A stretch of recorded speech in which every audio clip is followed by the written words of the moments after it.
The HTC U12 Plus is an interesting phone to say the least. Compared to last year's U11 Plus, it keeps quite a similar form factor, but adds some new features. One of the major ones everyone's talking about are those buttons, or rather the lack of buttons. Yeah, the phone's practically got no buttons. In fact, they seem like buttons, but they're haptic. You get this vibration when you press them, but with anything new, there's getting used to. I've given this phone a few weeks, but for this one, there's really two sides, a positive and maybe a bigger negative. The positive is HTC's bold approach. HTC wasn't scared to adopt this new way of interaction, and more importantly, it ties in very well with their EdgeSense 2.0. We know HTC's been big on the interaction via the phone's edge, and since then Google's adopted it too. With the 2.0 version, you do get new features.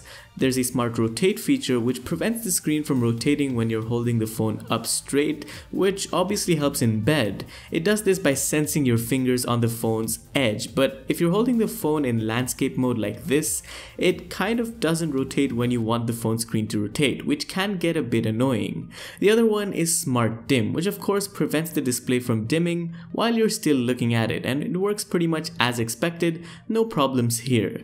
But you see, sometimes the innovation can get in the way.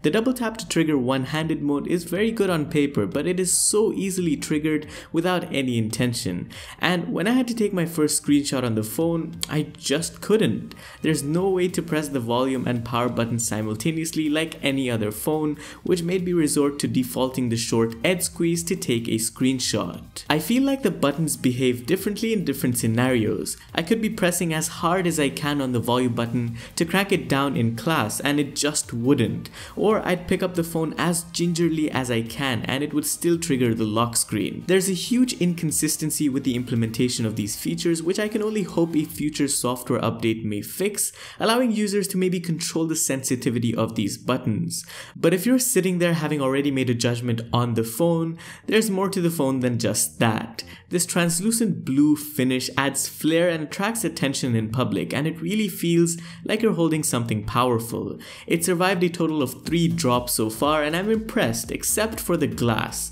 HTC's gone for a custom Gorilla Glass finish to accompany its liquid surface design, but by doing so the phone is more easily scratched. It might not be the thinnest phone out there, nor is it the lightest, but let me tell you, it is decked out with the latest processing power you'd come to expect from any flagship in 2018. Everything I threw at the phone worked smoothly, multitasking was no issue, and even having split screen apps couldn't bog down the phone. Mind you, the 6-inch screen gives you plenty of real estate for media consumption, but I'd say the only letdown in this department would be the screen itself. It's a Super LCD 6 screen, meaning it's not the brightest out there and it doesn't have the best viewing angles. And this is such a bummer considering the boom sound speakers that accompany the phone, which are very impressive. Every time I listen to any other phone speakers, I realize how good the ones on the U12 Plus are.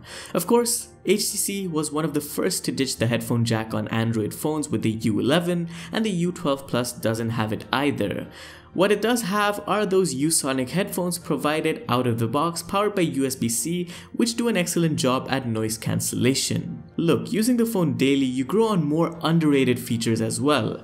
This for me was the insanely fast face unlock, which is not fooled by a selfie picture, the active display to peek at notifications whenever required, or that IP68 water and dust resistance, which has saved me at the breakfast table. But you can't look beyond the outdated looking Sense UI. I think ever since the U11 or even older, Sense has remained very similar. The vertical scroll, the dark accents, and the dialer pad are just reminiscent of the olden days, and don't get me wrong, there's nothing about the software that isn't optimized. In fact, Sense is one of the most well-optimized skins running Android 8.0 Oreo, but when you stumble across Blink feed or News Republic notifications every now and then, it does get pretty annoying. The camera and its software though is great. Many manufacturers are known for cluttered software experiences when it comes to camera operation, but the U12 Plus gets rid of all of that together for a more intuitive experience. I definitely like its implementation, and there's a whole host of different features the phone camera brings.